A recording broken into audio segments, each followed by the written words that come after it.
តាអ្នកធ្លាប់មានអារម្មណ៍ទេថាគ្រាន់តែក្រោកពីគេងភ្លាមស្រាប់តែមានអារម្មណ៍តែហត់ឬអស់កម្លាំងតាំងពីព្រលឹមដែរឬទេ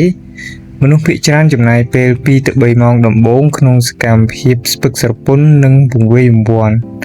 តើអ្នកដឹងទេថាអ្វីដែលអ្នកគួរធ្វើក្នុងរយៈពេល10នាទីដំបូងក្រោយភ្ញាក់ពីគេងគឺជាការកំណត់ជោគជ័យនៃថ្ងៃនេះទាំងមូលថ្ងៃនេះចម្ងល់នឹងនាំអ្នកទាំងអស់គ្នា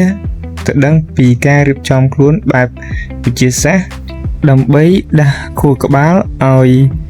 មានថាមពលពេញមួយថ្ងៃចំណុចសំខាន់ទាំង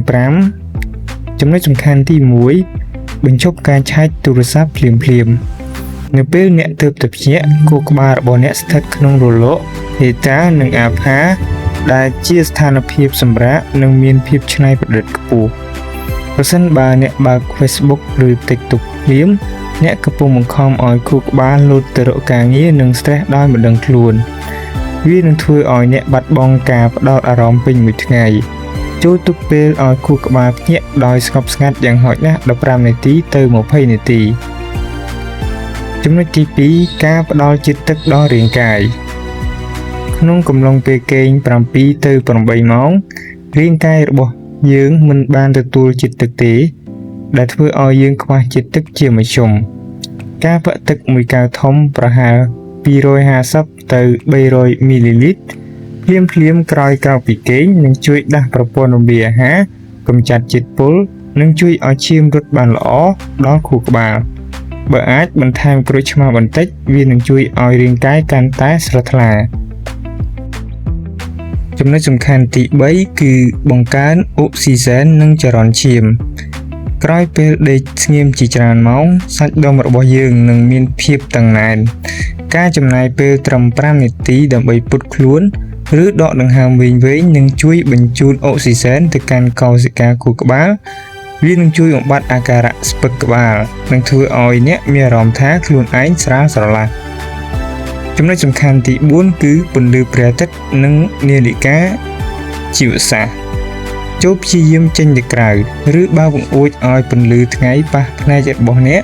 ពន្លឺព្រះអាទិត្យនឹងបញ្ឈប់ការផលិតអរម៉ូនមេឡាតូនីនដែលជាអរម៉ូនធ្វើឲ្យងុយគេងនិងជំនួសវិញនៅអរម៉ូនខូទីសូលនិងសេរ៉ូតូនីនដែលជួយឲ្យអ្នកមានស្មារតីសកម្មនិងមានអារម្មណ៍រីករាយនេះគឺជាវិធីសាស្ត្រធម្មជាតិដ៏ល្អបំផុតដើម្បីដាស់រាងកាយរបស់អ្នក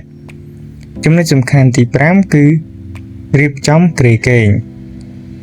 លោកមេតបជើងទឹកអាមេរិកដ៏ល្បីល្បាញម្នាក់ធ្លាប់និយាយថាបើអ្នកចង់ផ្លាស់ប្ដូរពិភពលោកចូលចាប់ផ្ដើមរៀបចំគ្រែគេងរបស់អ្នកតាមចិត្តវិទ្យាការរៀបចំភួយខ្នាយឲ្យមានរបៀបរៀបរយគឺជាកិច្ចការដំបូងដែលអ្នកសម្រេចបានក្នុងថ្ងៃថ្មីវាផ្ដល់ឲ្យនៅខួរក្បាលមានអារម្មណ៍ថាអ្នកមានវិន័យនិងការគ្រប់គ្រងបានល្អដែលជាកម្លាំងចិត្តសម្រាប់ធ្វើការងារធំៗបន្តទៀតសរុបមកការចាប់ផ្ដើមពេលព្រឹកដ៏ល្អគឺជាការមានវិន័យនិងជាការវិនិយោគដ៏ចំណេញបំផុតសម្រាប់ខ្លួនឯងកុំបណ្ដោយឲ្យទូរស័ព្ទឬភាពខ្ជិលមកប្លន់យកថាមពលរបស់អ្នកចូលចាប់ផ្ដើមធ្វើចំណុចតូចៗទាំងនេះចាប់ពីថ្ងៃស្អែកនេះតទៅអ្នកទាំងអស់គ្នាធ្លាប់ធ្វើចំណុចណាខ្លះហើយសូម comment ចែករំលែកបទពិសោធន៍ខាងក្រោមកុំភ្លេច Subscribe Channel ចម្ងល់ Daily Wonder ដើម្បីទទួលបានគន្លឹះល្អៗ